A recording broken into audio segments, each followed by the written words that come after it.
I thought I was already live.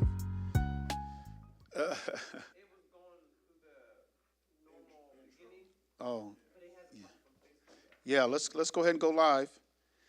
I was just, huh? No, we already did that.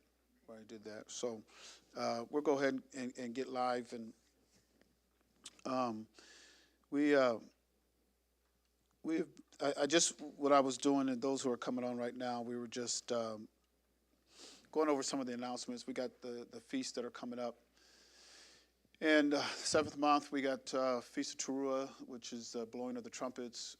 We have the Day of Atonement, Feast of Atonement, that we will be keeping that. We'll be afflicting ourselves from evening to evening, and that's going to be October 1st. So we start our fast. I want to make sure everybody gets this. We start our fast at 6 p.m. on September 30th. 6 p.m. on September 30th. If you need a day off work, I would take October 1st off. That's a day that will come. We'll be here at about 4 o'clock. We're going to go into the Zoom. We're going to be a part of Michigan, Indianapolis, and Arkansas. We're all coming together in the Zoom. We're going to have a studying of the Torah. We're going to have prayer, and then we'll come off of our fast and all of the Zakins, and we'll have some, teaching and some songs of praise. The Zakins will bring some word, open up the scrolls to talk to us about the Day of Atonement. But we'll be talking more about it as we lead up to the Day of Atonement. We'll talk more about it as we prepare, because we should be preparing every day, because we know not the day that we're going to depart from here. So every day, and we do have a high priest, and this is one of the scriptures that you'll hear me bring out more than once as we lead up to atonement. And this is probably something I'll probably even ask some questions, so you'll know. Oh, that's Romans 5:11. But Romans 5:11, and not only so, but we also joy in Eloah through our Adonai Yahushua Hamashiach, by whom we have now received the atonement. And so Shaul did speak of the atonement in after the resurrection. This is a feast day and a national recognition that they always kept. It's just that we understand that we have received the atonement when the high priest had to do it once a year. And we'll probably talk about some of that in the book of Hebrews too, and Leviticus 16. We'll speak more about it. But the high priest would do it once a year. But when Yahusha did it, when he offered up himself, there's no more offering for atonement. The high priest would have to do it once a year because the blood of bulls and goats could never take away sin. But when we have Yahushua Hamashiach, he is our atonement. Now it's on us. If you sin, that's on you. Especially after you've received the Ruach HaKodesh. If you sin, that's on you, and you're going to have to give an account because he has already atoned for our sins. All of the sins that Yasharel created, all the sins that Yasharel committed, and all of the transgressions against the Most High Yah. Yahusha is our atonement for that. And so we'll speak more about that, because they did recognize it. Shaul recognized it. They did keep the feast of atonement. They commemorated it. They remember. And that's what we'll do. We'll remember it. The confessions. And we had a number of scriptures, and we'll talk about this again, but in Leviticus 26, and I think it's verse number 40. If they shall confess their iniquity and the iniquity of their fathers with their trespass, which they trespass against me, and that also they have walked contrary unto me. And then verse 41, and that I also have walked contrary unto them and have brought them into the land of their enemies. If then their uncircumcised hearts be humbled, and they then accept of the punishment of their iniquity, Then will I remember my covenant with Jacob, and also my covenant with Yishak, and also my covenant with Abraham will I remember, and I will remember the land. So he's going to, at this time when we ask Abba Yahuwah to remember his covenant. Remember your covenant with Abraham. Remember your covenant with Yishak. Remember your covenant with Jacob. And that it's in your covenant that you would forgive our sins, and you'll forgive the sins of our ancestors and our fathers. And there's another scripture where it tells us that we do need to put him in remembrance, right? We brought that out in Isaiah 43. We have to put him in remembrance. The day is coming where all of our sins are going to be washed away. We want him to remember that's the covenant that he made with the house of Yasharel. And then also in Nehemiah chapter 1, and I think it's verse 8 or 9. I'm going to read verse 8 and 9. Remember, I beseech thee the word that thou commandest thy servant Moshe, saying, if ye transgress, I will scatter you abroad among the nations. But if ye turn unto me and keep my commandments and do them, though they were of you cast out unto the uttermost part of the heaven, will I gather them from thence, and I will bring them unto the place that I have chosen to set my name there. And it also says in here about here it is, verse number, I want to read verse 5 and 6. And said, I beseech thee, O Yahuwah Eloah of heaven, the great and terrible Eloah, that keepeth covenant and mercy for them that love him and observe his commandments. Let thine ear now be attentive and thy eyes open, that thou mayest hear the prayer of thy servant, which I pray before thee now, day and night, for the children of Yasharel, thy servants, and confess the sins of the children of Yasharel, which we have sinned against thee. Both I and my father's house have sinned. And so as we come up to atonement, these are things that we're going to be looking at and discussing and sharing with you. The fact that there's many that have gone on before us, and there were some questions that were asked. Once their book is sealed and their days have come to an end, is there any forgiveness? And I from studying the Torah, he does want us to request or put them in remembrance that our ancestors and our fathers have sinned. Now, whether they are forgiven of that, that's going to be up to the Most High Yah. That's going to be up to him. And for any of us to say, yes, he is, or no, he isn't, I think that's above our pay grade. And I really think you need to read probably Ezra's, second Ezra's. I've been going through second Ezra's, and you need to read through there. Because there's just some things that's just above us, that's beyond us, that things that we're not going to comprehend or know. It's not for us to know down here on the Arats. There's things that are going on up in the Shamayim. It's for the Shamayim. There's things that goes down on the Arats. It stays down here on the Arats or on the earth. There's much to glean from Ezra's, the prophet, and the priest that he was. And it just, as I was reading through there, just the knowledge that he had and the way he spoke to Uriel, who was a messenger, he was an angel of the Most High Yah, El Elyon, El Shaddai.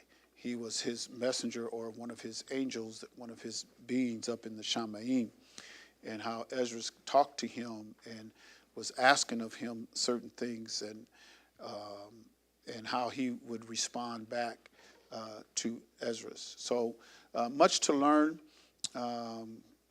in this book. This book was given unto us so that so that we would learn of Yahuwah. If many times we have the Ruach, the Spirit, and we say that's how we know him with the Spirit. But you have to understand that the word that is spoken is spirit. It's a spirit, and I even like what it says in Ezra when Uriel asked him, "Have you seen the image of a voice?" And I thought, man, that's kind of a profound question, because nobody sees the image of a voice. Not on this side, where we are as human beings, do we see the image of a voice, but Abba Yahuwah. And so the words that we speak and his word, it is spirit and it is life.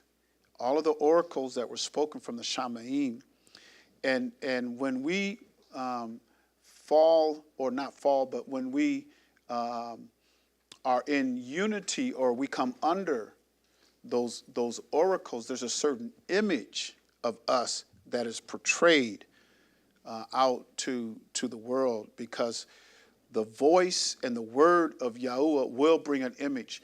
Now, we will only see it, we don't see the image of the voice, but we do see the image of his word when we are obedient unto Torah, when we keep his commandments, when we walk in his statutes, when we keep his ordinances.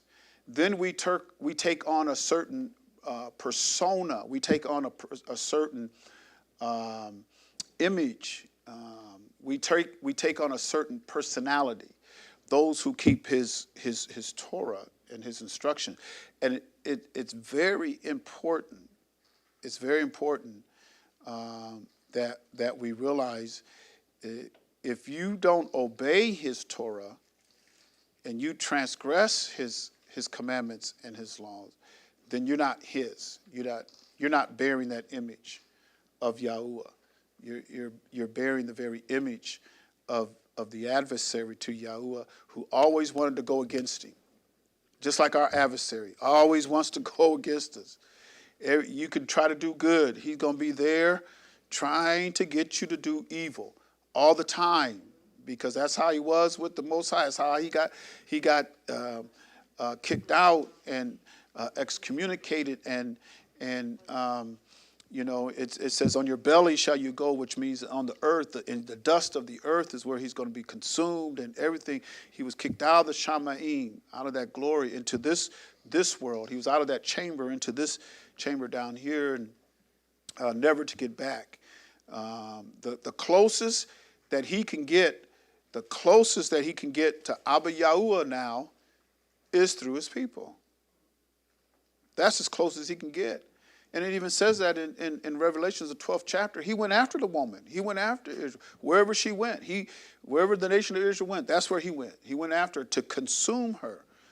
And when the Most High would protect her and give her refuge, and he's going to bring Yasharel into a place of refuge, and those who sojourn with Yasharel, those who are joined to Yasharel and cleave to the house of Yasharel, he's going to bring them into a place of refuge, a place of protection.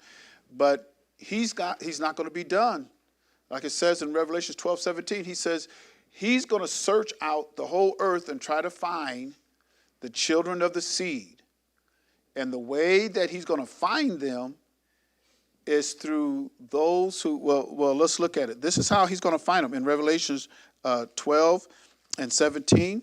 And the dragon was wroth with the woman and went to make war with the remnant of her seed. And this is how he's going to identify them, which keep the commandments of Yahuwah and have the testimony of Yahushua HaMashiach. So that's how he's going to find them. He's going to be looking for them. You keep it. Oh, you want to keep the commandments? Oh, you got the testimony? That must be one of them. That must be one of them. And he's going to go after them. But there's going to be a place of refuge for those who clean escape. Those who like it says in Isaiah, the 10th chapter, it says the remnant is going to return. So there is going to be a remnant that's going to return unto him. And that remnant has already started. to return unto him. But by keeping the commandments and the statutes and the ordinances, you take on a certain image. You take on a certain image. You are identified. It happened so quickly. We started to keep the Shabbat. Oh, are you? I mean, immediately you're identified. Just because you keep the Shabbat. There's a certain image about it. People start to portray a certain image. You carry a certain image. I don't eat swine. I don't eat shrimp. I don't eat catfish. Oh, what are you? What are they? What, Muslim? Are you Muslim? Are you Jewish or what? So there is an image that you bear when you keep the commandments and the statutes of the Most High. You bear that burden. The world recognizes it. And the ones who don't want you to have that image are those in the Roman religion. They don't, the adversary to the remnant of Yasharel, the adversary to them is a Roman Catholic Christian church. That's their adversary, because you can go anywhere around this nation and around the world, and they'll tell you, if you keep those commandments and you keeping the Sabbath and you keeping all that, you can't be saved, which is how Yasharel got lost. It's because they wouldn't keep them. So he cut them off. And now you got people saying, well, if you keep them, you're going to be cut off. Now, that's why we have to be very careful when we listen to men outside this book. In Galatians chapter 3, verse 27, and I can't, I want to move on, but there's just something that's here that is boggling. It says, for as many of you as have been immersed or baptized into the Mashiach, you have put on the Mashiach. You put him on. You have his mind. You have his heart. You have his ruach. You have the very image or representation of Yahusha. You begin to live a life that portrays the very image of Yahusha when you put him on. When you put him on. You can't put on Yahusha and then forsake everything that Abba Yah says. Or you don't want to keep his commandments. I don't want to keep his commandments. Well, then you don't have Yahusha on. Because you're telling me that I put on Yahusha so that I can break the commandments. That's what is that? An oxymoron? That's an oxymoron. Yeah, I put on the Mashiach and I'm gonna break commandments. That's an oxymoron. It's amazing.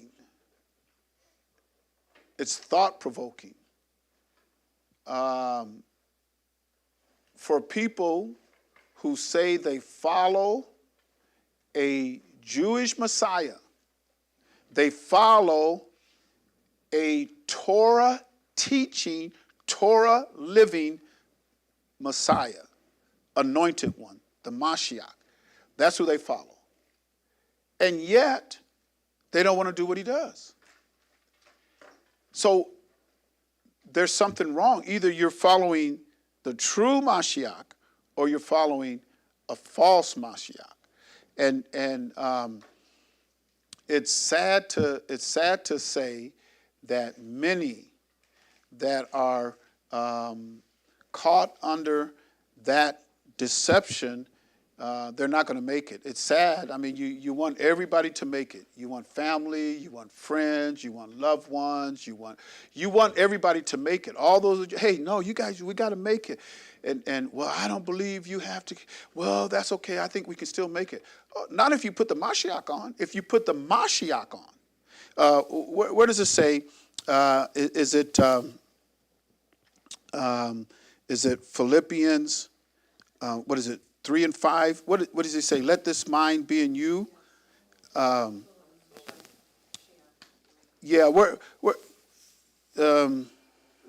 Oh, I think, is it Philippians 2? Philippians 2 and 5. There it is. I'm sorry. Philippians 2 and 5. So Galatians 3:27 say we put the Mashiach on. When we put the Mashiach on, it says, let this mind be in you, which was also in the Mashiach Yahusha. So how could I have the mind of Yahusha and have the mind to break the commandments? It doesn't. That doesn't go. You're under a spell, and it's called gospel. You're under a spell to where you can't have the mind of the Mashiach and then also continue to walk in the path of, well, I'm not under no ordinances. I'm not under no laws. I'm not under. That's impossible to do. So they say, let this mind be in you, which was also in the Mashiach Yahusha, but yet I put on Yahusha, and I don't want to do what he says. So you got to have the mind of Yahusha. In Yahuchanan 14:23. Yahuchanan 14:23. Yahusha answered and said unto him, if a man love me, he will keep my words. So here's your heart. You put the Mashiach on, right? Which means you got to have the mind of the Mashiach. If you love him, love it comes from your heart. And he even says, I want all your heart. He said, you got to turn to me with all your heart, with all your mind, with all your body and all your strength. I mean, I want it all, not 90%. I don't want you to keep 9 commandments. I want you to keep 10. And it's not hard to keep. But somebody told us we don't have to keep it, and therefore people keep 9 out of 10 instead of 10 out of 10. And Yahusha gave us that parable. A woman had 10 pearls, right? And she lost one. And she searched the whole house until she could find that one pearl. And when she found it, she rejoiced and had a big old celebration, invited her friends over and everything, and rejoiced because she found that one pearl. And that's how it was when we found, we got to keep all 10 commandments, not 9. We got to keep 10. And it was a time to rejoice. It was a time, that's why we come together on the Shabbat. We're not supposed to even have heavy burdens. We're supposed to lift those heavy burdens are supposed to be off of us. I can't have a heavy burden and I'm coming into the Shabbat. I got to clear my mind, clear my heart. I want to be able to rejoice in him. It's a time that we're to, he says, I don't even want you to exact your pleasures on my holy day. Not your pleasures. This is a time where we come together, we feast and we read the word, we sing, we have songs of praise, we have testimonies. It's a time where we have that communication in the covenant with him. But here he says, if a man love me, he will keep my words. If a man loves me, he will keep my words. And before we finish reading this, let's go up to 14:15. Yahuchanan 14:15. He says, if ye love me, keep my commandments. It's simple. It's just simple. You know, we got some people who are in the Roman religion, and I'm just telling you, you got to come out of that spell. Yes. It's good you bringing this out because a lot of people don't associate Yahusha's commandments with the 10 Commandments. Yeah. It's good you bringing this out. Yeah, because they are the 10 Commandments. Yeah, because remember it says, well, it's easy for me, maybe not for everybody, but it's easy because we believe that the word or Torah was made flesh. You know, we just believe the Torah was made flesh. So Yahusha was a walking Torah. So when he says commandments, he's speaking the same commandments that his father gave. Those same commandments. That's the same one. So he says, now if you love me, you're going to keep my commandments. Not 9, all 10, because the 10 commandments was the covenant. Now, the statutes and the ordinances that he gave was so that they could keep the 10 commandments. So he began to give them ordinances. This is how you live. This is how you do it. And this is how you keep, in essence, what he was saying is by keeping my statutes, my laws, and my ordinance, you're going to stay in my covenant of those 10 commandments. Because all the 10 commandments, actually, Yahusha said, all the law and the prophets hang on 2. Love the Most High Yah with all your heart, mind, soul, body, and strength. Him only shalt thou serve. And the second is like unto the first. Love thy neighbor as thyself. He says, on these 2 commandments, hang all of the law and the prophets. So, because when you learn how to keep Torah, I show my love unto the Most High Yah by being obedient unto him. That's how I show I love him. We got to get away from the Greek and the Roman and all this other stuff, because concerning the Most High Yah, if you say you love him, then you better obey him. Just obey him. Don't say you love him, then you disobey him. That's not love. Not how he defines love. Now, our definition of love, a lot of times, is just full of emotions and not obedience. Because, we can come together and assemble ourselves together, and the music is playing, and people are, felt like, oh man, I committed so many sins and I just want to be free of that. And they get a spirit on them and they get lifted, all that. Oh, they must love him. Look at him. He must be in repentance. No, love is keep my commandments. Obey me. That's what love is. And then down here in verse number 23, if a man love me, he will keep my words, and my Father will love him.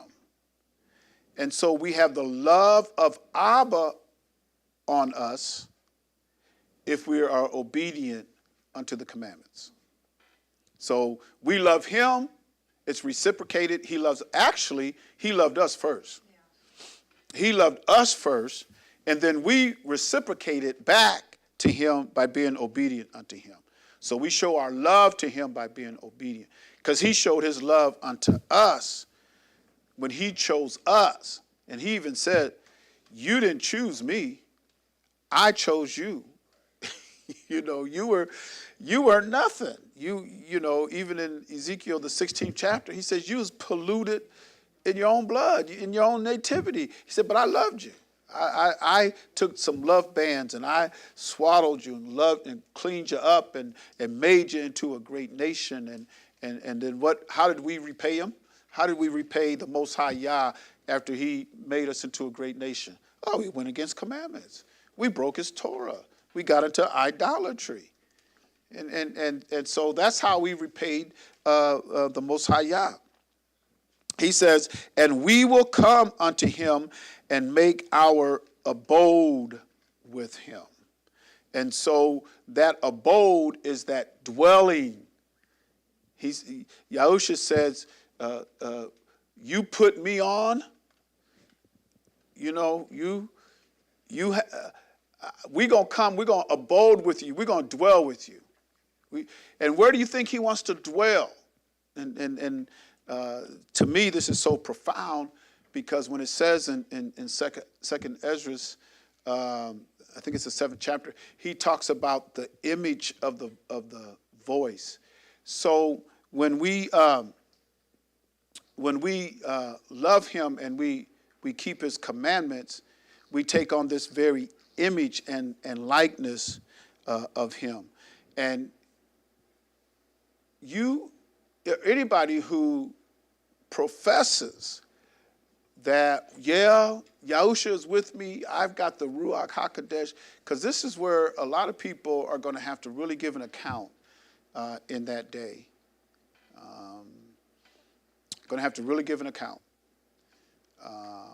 Because we say a lot of things, we speak a lot of things, and then, actually we go against a lot of the things that we actually speak. We just go against them. So you have to be careful because the idle words that we speak, all of them are going to be brought back into judgment. And that's why he tells us in the 5th chapter of Ecclesiastes, he says, when you come into the house of Yahuwah, you better be more ready to hear than to speak.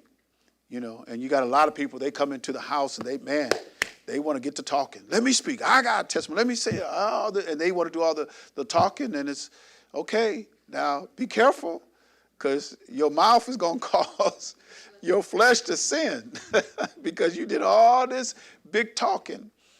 And even when we make vows, because he remembered those vows when you first got born, when you first was born again. He still remember those vows. We're the ones that forget. But he don't forget, So when in judgment, he's going to have our voice. It's going to be us. Remember when you said this? And then all of a sudden, you're going to want to claim senile. You're going to pull your senile card. And you're going to say, I don't remember that. That's going to be trying to be your excuse. I don't remember that. I don't remember that. Oh, no, you said it. And so we have to be very careful. And when he does want testimonies, and testimonies are times where, I've been through a test. I've endured. And just be truthful with it and speak what, a lot of times we want to, elaborate. We want to embellish. We want to, no, just say what it is, because you got to get an account for that now, So we want to, when he says we will come and make our abode with him, you have power over flesh. Actually, it's 2 against 1. So you've got power over flesh, and there's not going to be, you can give a reason, but you can't give an excuse. There's a difference between a reason and an excuse. A reason is, yes, I transgress. I listened to this person. I was enticed, and I transgressed and I fell. And I pray for your mercy. I'm asking for forgiveness, that you would be merciful. Abba Yah, you've showed your mercy.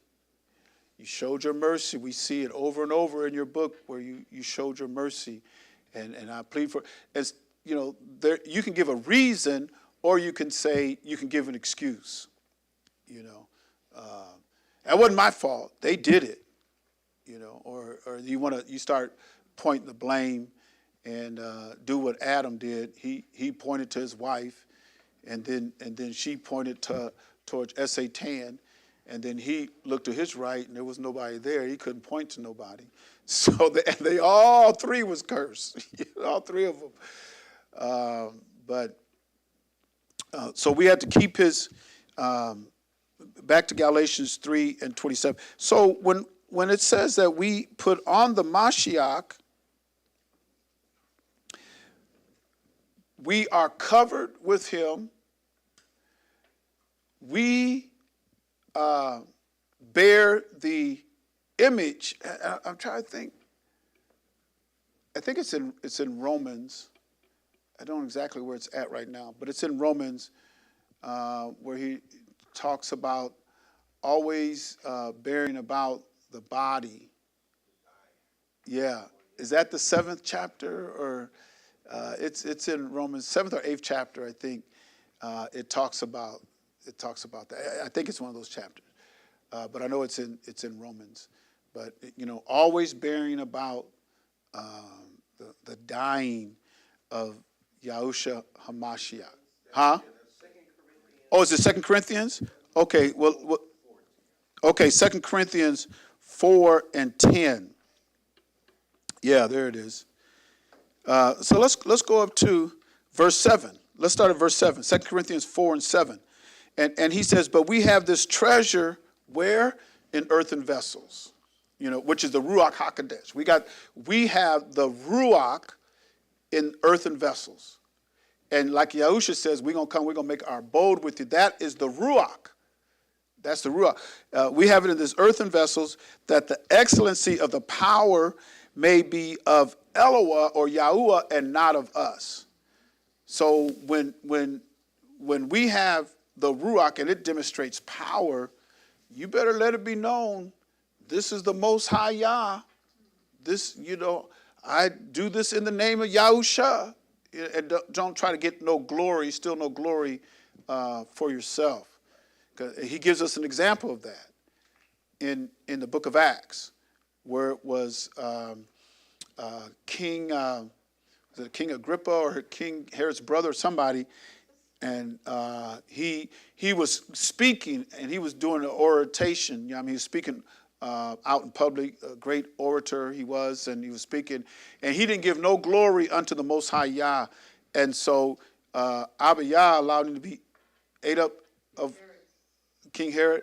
He was eating of worms right there because he didn't give no glory to the Most High. Hey, if Abba Yah's doing something in your life and it's Abba Yah, you better give him the glory.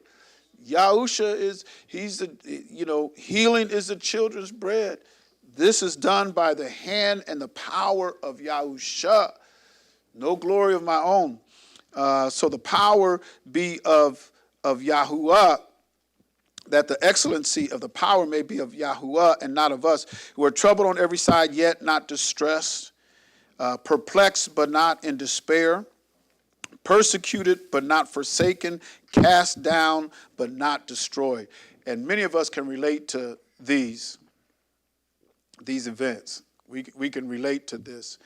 And we have to realize that Yahusha was touched with our infirmities and in all points tempted like we are, yet without sin. So there's really nothing, no temptation, anything we can go through that Yahusha is not aware of. So even though we are troubled on every side, he was troubled, but not distressed. Perplexed. A lot of times we're perplexed, we're puzzled, but we're not in despair. I'm not going to be disparaged. I'm not, woe is me. Oh, poor me. And a lot of times we do that. Oh, man, that brother don't have the problems I got. Why do I have to go through it? It looks like they're fair and sumptuous every day. You don't know what they're going through. You don't know the trouble that they have. Sometimes we got to get your nose out of other people's houses and deal with your own house, your own household. And because sometimes we start looking, I wonder why they get all the blessings. I ain't getting nothing, So we get a little puzzled. We're perplexed, but we're not in despair. We're not in despair. And sometimes we get perplexed by the events of life, the way things are shaping up. We see how our government, how it's functioning, the head of the government. We look at the financial institution. There's getting ready to be a transition. Things are going to change within the next, before his presidency is up. He hasn't been there a year yet. And there's been some rapid changes and other things that's going on. And you might see a total collapse before this administration is up. And a lot of times we're perplexed when we try to figure out how bills are going to be paid. How is this going to happen? Children need things. We just got back to school, and the cost of back to school, and sometimes some of us are in a position where we can get our children what they need. Some of us we're not in that position, and so a lot of times people get perplexed. How am I going to, I only got food for a week, and I don't know and sometimes you sit around the dinner table, husband and wives, and you say, I don't know about next week. So let's enjoy what we got now. And sometimes people get very perplexed. Some people say, next week, I don't know what we're going to do tomorrow. And they're very perplexed. But you can't be in despair. And you'll find out that, Yah brings somebody by. Here comes some food. Here comes some money. Something always shows up because he always takes care of his people. So we're not in despair. We're persecuted. And even though we're persecuted, we're not forsaken. We're going to have to go through something. Definitely got to go through something in this final hour as we're starting to close up here. There's going to be a lot of atrocities that's going to come upon us. And you're going to be persecuted, but don't worry, you're not forsaken. One thing that rings in my thought, in my meditation, a lot of times when I'm, feel like I'm troubled or lonely or whatever, and I hear the words of Yahushua where he says, I'll never leave you nor forsake you. I'll be with you always, even to the end of the age. I know it says world, but the end of the age, he's going to be with us. And so just then, okay, well, he's still here, But sometimes we feel like we're, through our persecution, we feel like we're forsaken. Why do I got to go through this? Why does my body got to be stricken? Why do I have to be attacked? Why is everybody leaving me? It seems like everybody's leaving me. Friends, family, children, loved ones, friends, jobs, everybody's leaving me. But we have to realize that whenever we're persecuted, we're not forsaken, cast down, but we're not destroyed. We're not going to be destroyed because he's going to take care of us. He's going to save us and deliver us. Always bearing about in the body the dying of Adonai Yahusha, that the life also of Yahusha might be made manifest in our bodies. So when you put him on, you're going to go through some things. It's kind of a suffering way.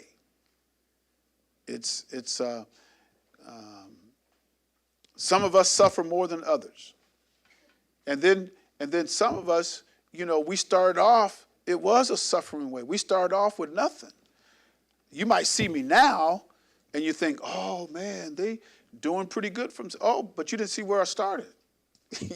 You didn't see the development. You didn't see the journey. You just looking at where I'm at now. You weren't there when we didn't have nothing. You weren't there when we didn't have a vehicle. You weren't there when we didn't have a house. You weren't there when we didn't have no food. You weren't there. So what you see now is, hey, we've been at this thing for a number of years now. Yeah. I mean, and he doesn't want us to stay in a certain condition forever.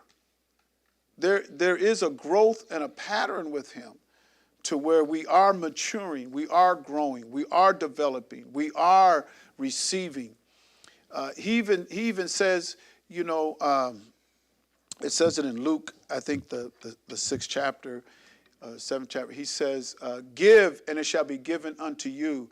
Pressed down, shaken over, shall men give into your bosom. I mean, so I might have started off in a certain condition, but over time of my faithfulness and my giving and from my heart, and all of a sudden, boom, blessings on top of blessings, on top of blessings, on top of blessings. And so then a lot of people say, well, look at them, look at what they got. Yeah, but you didn't see me when I didn't have nothing. You didn't see that woman that put in 2 mites. You didn't see that. You're looking at those who put in all the substance. But many of us have humble beginnings, and then we've on our journey, we've matured and we've grown to so much. And that's what he wants us to be. Because when Yahushua gave out the pounds, right, in Luke, the 19th chapter, and he gave out the 10 pounds, he gave out 1 pound to 10 people. But there was only 3 that is accounted for in that parable. And one produced 10 pounds, and he put them over the authority over 10 cities, which is to come. And one produced 5 pounds, and he gave him 5 cities. And then one says, I hid it in the ground. I kept it in a napkin. I hid it. I didn't do it. He says, you at least should have put it in the bank to where it gets some interest. You didn't even do that. So away with you, my wicked servant, And then he says, give it unto the one that has 10. And they said, he's got 10 pounds. Who are you to question? He said, give it to the one that has 10. And I think the reason why he gave it to the one who had 10 is because he knew his ability, and that with either I'm going to get 10 more pounds if I give it to him, or I'll give it to the one who has 5, I'll get 5 more pounds. Well, what's more, 10 or 5? Well, I'm going to give it to the one that he produced 10. He's going to produce 10 again. So I'm going to give it to him, because I think he was looking at getting 10 more pounds from him to where he would have 20 pounds instead of 5. That's how I see it anyway. But he does want us to be productive, because he says, occupy until I come. So there is work and stuff that we have to do. We can't sit around and do nothing. He does have work for us to do. So back to Galatians 3. So we put on the Mashiach. We put him on. Our heart, the mind of the Mashiach, the body. I mean, all of that, we have to put that on. So out of any of that, even it says Yahusha was obedient unto death. He was obedient unto death. He was obedient unto suffering. So that's what we have to put on. We have to put on all of that. If we do, and he says here, it doesn't matter if you're Jew or Greek, bond or free, male or female, it doesn't matter, because he's not going to have one set of laws for the Jew and another set of laws for the Gentile, then a set of laws for those who are in bonds, and then some for those who are free, and then, this is the men these laws are for men, these laws are for women. It doesn't matter, because if you put on the Mashiach, we're all under the same thing. We all have the same mind. We all have the same heart, hopefully the same heart. We're all bearing about in our bodies the dying of Yahusha. We put all of that on. It doesn't matter who you are. You have to put that on. And then if we put that on, he says, now if you be Christ, if you are Christ, then are ye Abraham's seed. Then are you Abraham's seed, and you are an heir according to the promise. And the promise that was given unto Abraham. If you go back to Genesis, if you want to find out what I stand to inherit, then you have to go to Genesis and find out the covenant that he made with Abraham, Yishak, and Jacob. You have to look at that covenant, understand those covenants, and that's what you stand to inherit. And we do know that what is waiting for us is eternal life. Now, one thing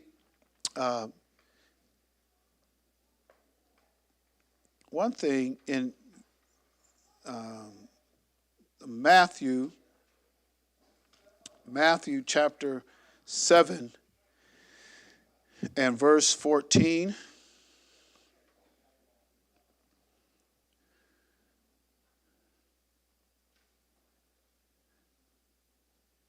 I'm going to start with verse 13. Matthew 7:13. Enter ye in at the strait gate. Curtis, shalom, shalom. Enter ye in at the strait gate. For wide is the gate, and broad is the way that leadeth to destruction, and many there be which go in thereat. Right? Because strait is the gate, and narrow is the way which leadeth unto life, and few there be that find it. So the words of our Mashiach, And we're looking at inheriting. What do I stand to inherit? The words of the Mashiach is, the ones who will inherit are those who are going to go through the straight gate. Those who find the narrow way. Anything that is broad and wide is going to lead to destruction. So that means there's some restrictions. If I'm looking at a wide gate and a narrow gate, then I'm looking at some restrictions. I'm not. It's not whatever you want to do, whatever you're, big enough to do, whatever. It's not that. I'm grown. I'm a man. I can do whatever I want to do. It's not that kind of mindset if you want to go in the straight and the narrow gate, the wide gate. And when you look at religions around the world, the largest religion in the world is Christianity. 4.2 billion. So that's the largest religion. So he talks about a wide gate and a broad way. The next largest one would be Islam. That's the second largest one. But when you get down to the covenant of Abraham, Isaac, and Jacob, when you get down to keeping the commandments, walking with Yahusha, walking within the tenets of this book, when you get down to that, now you're starting to cut off a lot of people. You got a lot of people, okay, I'm not going to keep that.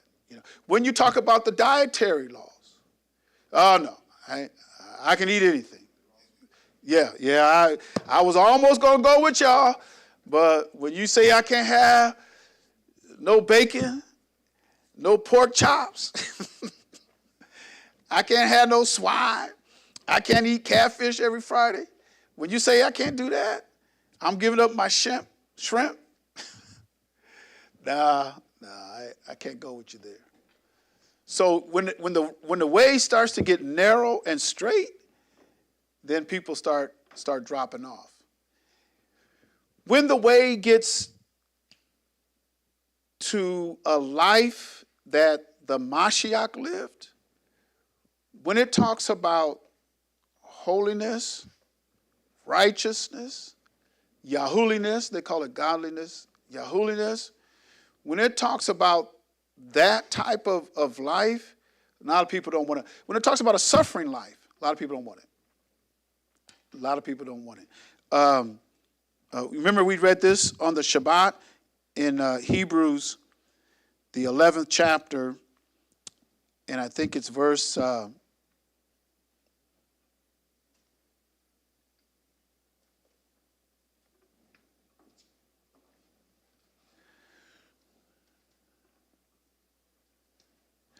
Okay.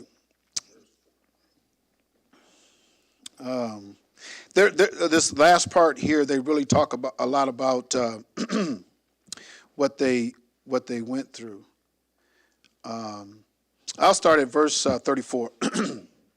Quench the violence of fire, escape the edge of the sword, out of weakness were made strong, wax valiant in fight, turn to flight the armies of the aliens.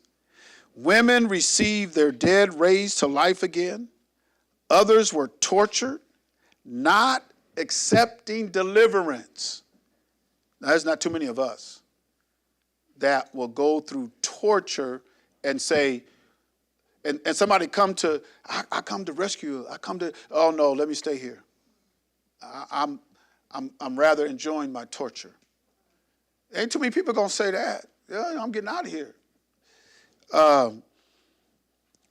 That they might obtain a better resurrection, because they knew the type of death and what they had to endure.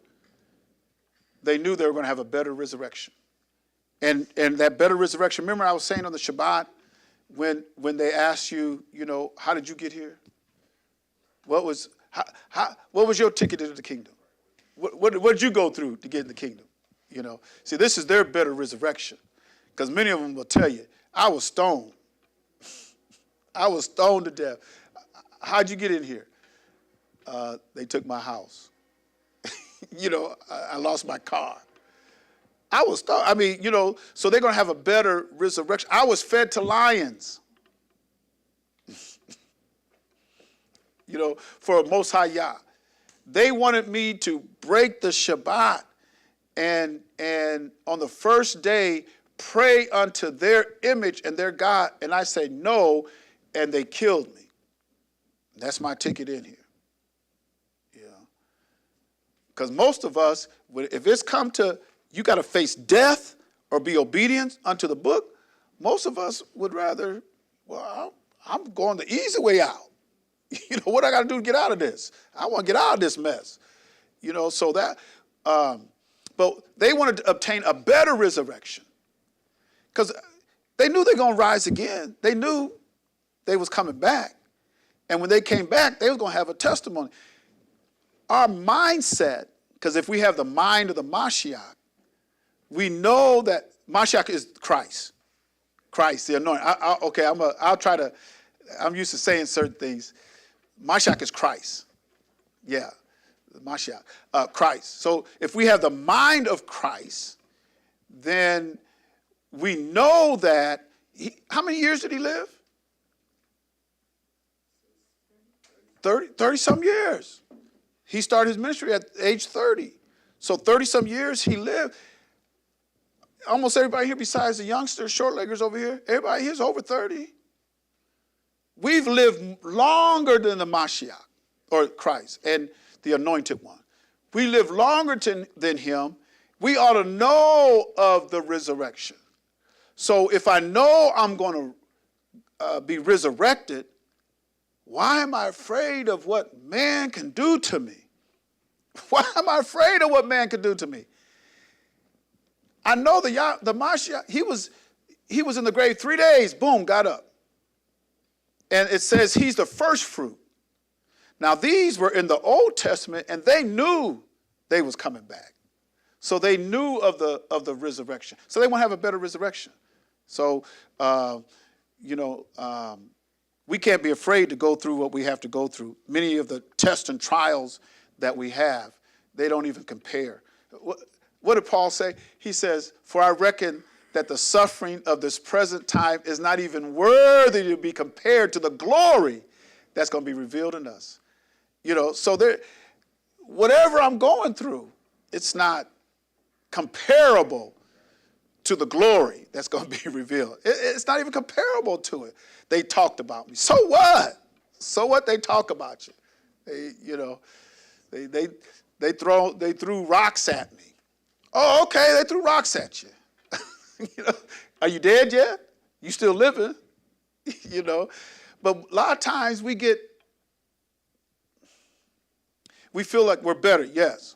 You got a scripture in Hebrews 12:4 that says, ye have not yet resisted unto blood, striving against sin. Yeah. So you have, and he's writing to the Hebrews that were, at that time, at that date.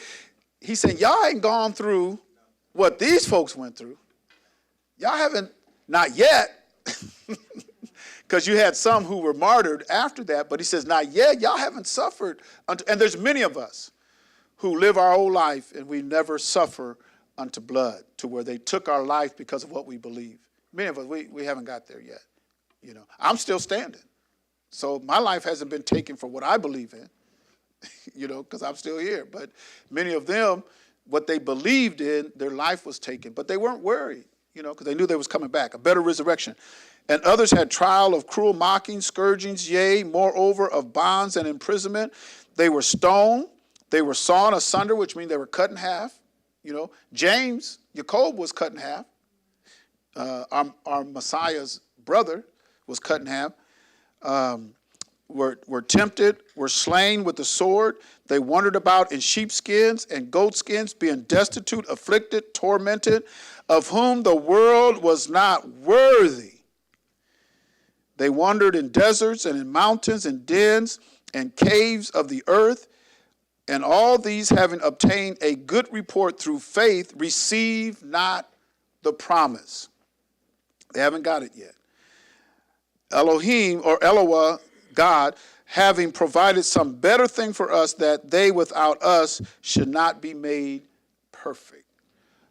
So he's going to have, when it all comes together, they're going to be perfected through us, and that perfection is a part of them coming back in their resurrection, because there's going to be those who are going to be alive at the time of the resurrection.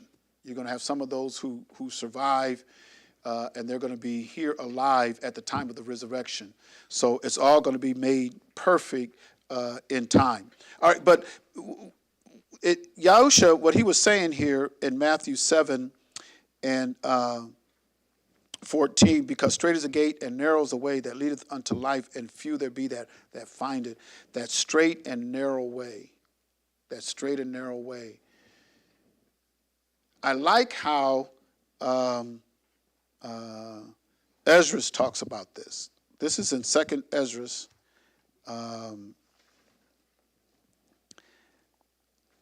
chapter 7. And now this is somewhat poetic, but, you know, you have to...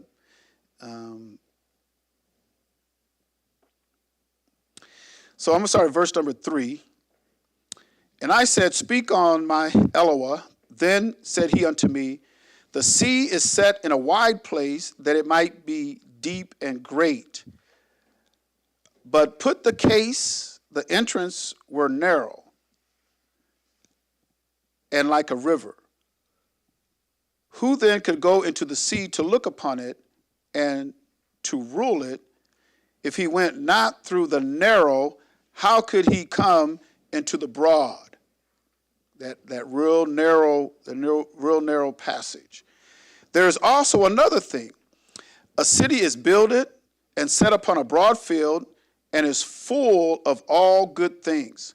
The entrance thereof is narrow, and is set in a dangerous place to fall, like as if there were fire on the right hand, and on the left deep water. I mean, you're trying to get to this city. Big, beautiful, all the good things. But in order to get there, it's a straight and narrow. You can't, if you go to the right, what's going to happen? You're going to get burned. You're going to be on fire. You go to the left, you're going off into deep water. You know, so it's very, very tight. And they used to say years ago, it's tight, but it's right. It's tight, but it's right. All right. And one only path between them both, even between the fire and the water, so small that there could but one man go there at once, one at a time. And see, when Yahusha talked about that straight and narrow way, it ain't no way for no two people. It's going to be so tight, you can hardly make it. Because the disciples asked Yahusha, who then could be saved? He says, you strive. He didn't say, I'm going to give it to you. You my disciples. I'm going to give it to you. He didn't say that. He says, you strive that you might make it in. Because he said, I chose you 12. One of you is a devil. So he told him, you strive to make it in, because it's a straight and narrow way. And one only path between them both, even between the fire and the water, so small that there could but one man go there at once. If this city now were given unto a man for an inheritance, if he never shall pass the danger set before it, how shall he receive this inheritance? You gotta make it through. And sometimes I want to be saved. I want all of us to. I want my whole family to make it. I want my spouse. I want my children. All of us come together. We're gonna bundle up, and we're gonna. It's so narrow, only one person. How you gonna bring? Because how it is a lot of times is our family. You know, we got parents, we got brothers and sisters. Some of us are married. We got children, grandchildren. I want to bring them all. Well, it says in Jeremiah. It says in Jeremiah, the 3rd chapter. It says that he's going to take one of a city and 2 of a family. He says that in Jeremiah chapter, was that 3:14? I think that's what he says. He's going to take one of a yeah. Yeah, is it Jeremiah 3 and 3 and 14? Is that what it is?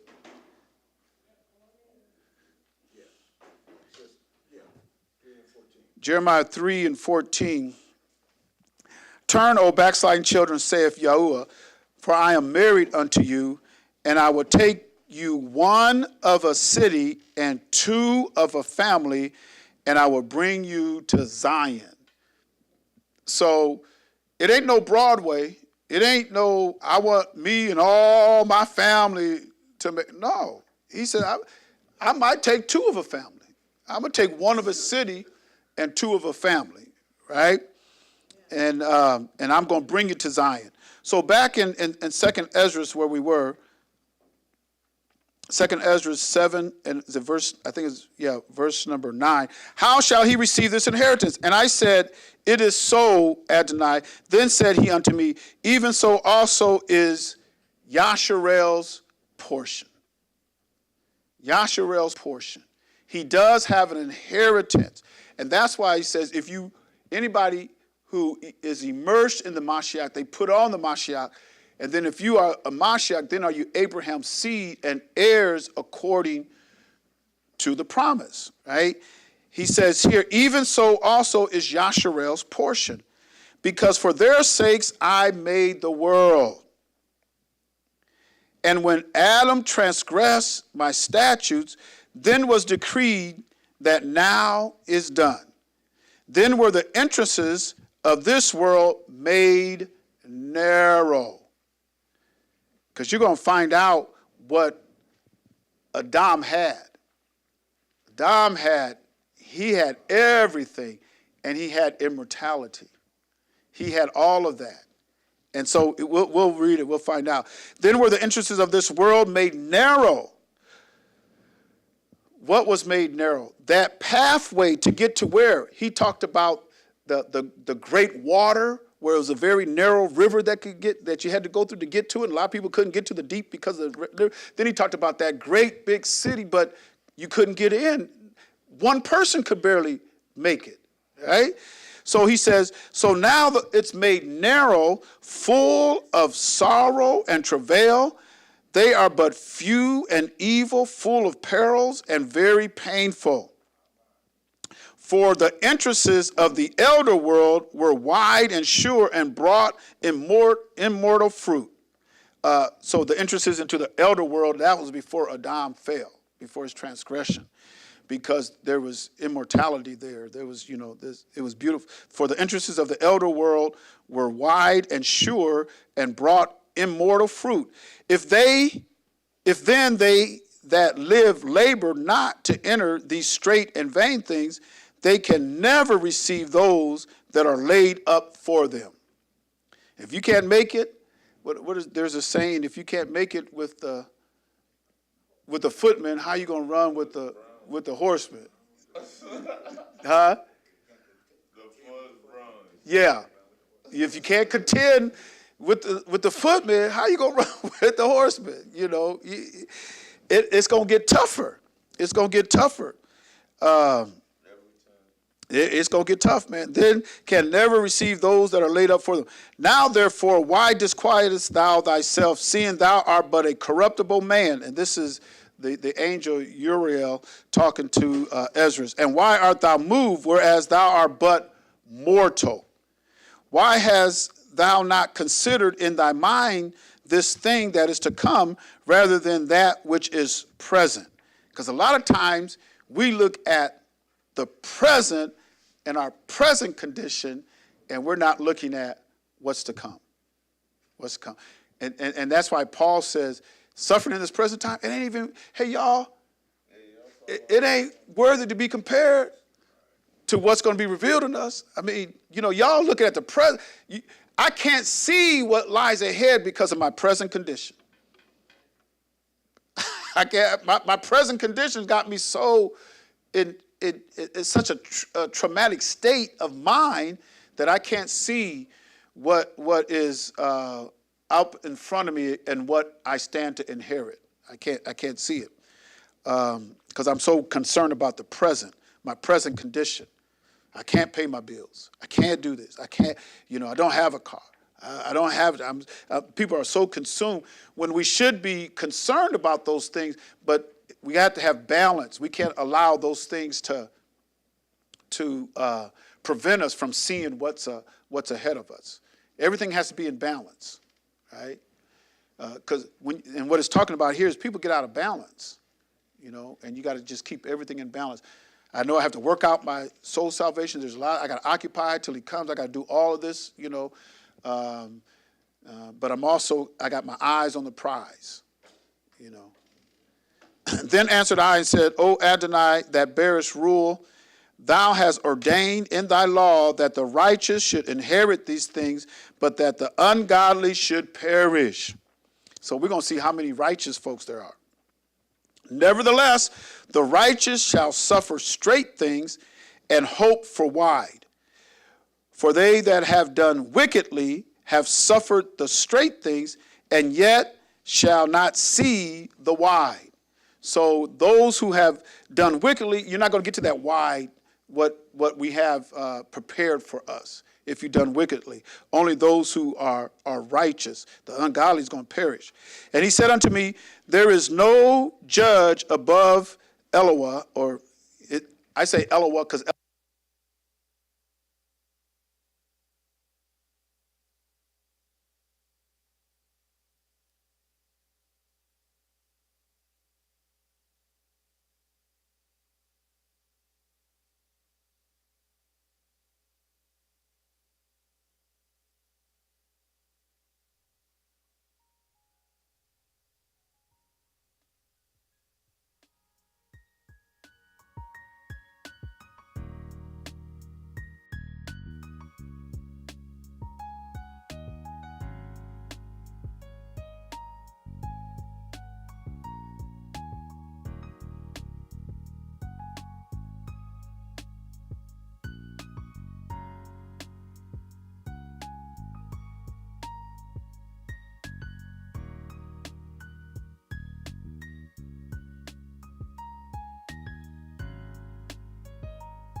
Yeah, yeah.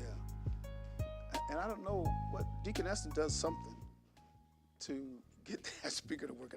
I don't know what it. We need to find out what he does. For my son Yahusha shall be revealed with those that be with him, and they that remain shall rejoice within 400 years.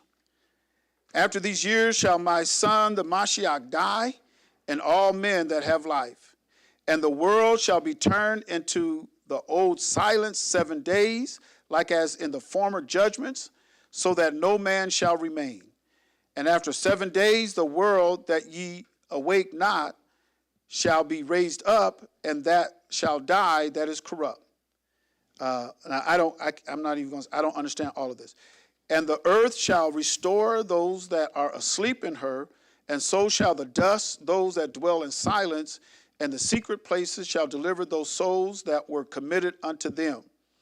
And the Most High shall appear upon the seat of judgment, and misery shall pass away, and the long suffering shall have an end. But judgment only shall remain, truth shall stand, and faith shall wax strong. I want to get down to where Ezra says, once he learns all of this, because we don't have time to go through all of this, but once he learns this, okay, verse number 40. For what profit is it for men now in this present time to live in heaviness, and after death to look for punishment? Now then, this is Ezra speaking here. And then he goes, verse number 48, he goes, O thou Adam, what hast thou done? For though it was thou that sinned, thou art not alone, but we all that come of thee. So he's, you have to read the whole thing, go up. I didn't read it all, but he's talking about what did Adam do? How did we, because he makes the claim that, why am I bearing this burden for somebody else that sinned? Why do I have to deal with this? And then he goes, O thou Adam, what hast thou done? For though it was thou that sinned, it was you that sinned, Adam, thou art not fallen alone. You didn't fall alone because we all came with you, but we all that come of thee. For what profit is it unto us if there be promise as an immortal time, whereas we have done the works that bring death? And you can go on and read, because there's some things that Ezra says. There's some things that the angel Uriel said that I don't have an understanding of. I'm going to keep reading it along with everything else in the Bible, and because there's just some things. Because he says earlier in this discourse in this book here, there's some things that are of the Shamaim or the heaven, and that's just above us, and we're not going to know. There's just some things we're not going to know. He hasn't given it unto us to know. So there's a lot of mysteries and a lot of things in the Bible that sometimes we think, man is going to unlock it. Most stuff, if he gives it to man to unlock, but there's some things in there man's not going to unlock because it's not given to man to understand. You'll see that in here when he's talking to Uriel, the angel Uriel. There's things in the Shamaim, things in the heavens. It's above you. You're not going to know. So don't even ask. That's why nobody can really think about heaven. And they try to come up with all these concepts of heaven, and they're probably so far from it they don't even know. They don't even know, because it's far above them that they don't have an understanding they won't get. But there's a lot of things that's going to be opened up to us as time goes on. And we're in that day and that hour now where he is waking up and his people and the minds and the hearts and the spirit of his people, like it says in Ezekiel 37, Valley of Dry Bones. Is that it? This is about where we're at in this day, and it's wrapping up. It's wrapping up. Ezekiel 37. It's coming fairly quick. the awakening of Yasharel, or Israel, from around the world, the four corners. And we're going to see some things that's going to happen unto us very shortly, very shortly. All right, so my time is up. Is there any questions or comments? Anybody got any questions or comments? Yeah, like me. Because I came here, man, like, look, like, I came here, like, I was out here on some All right. whole other stuff. And then, but I keep coming back here. I think you keep coming back because there's some help here, but you gotta want to. I'm You gotta trying want. to. Yeah. It's hard. I know it's hard. I know it's hard. It's hard. It's not easy on none of us.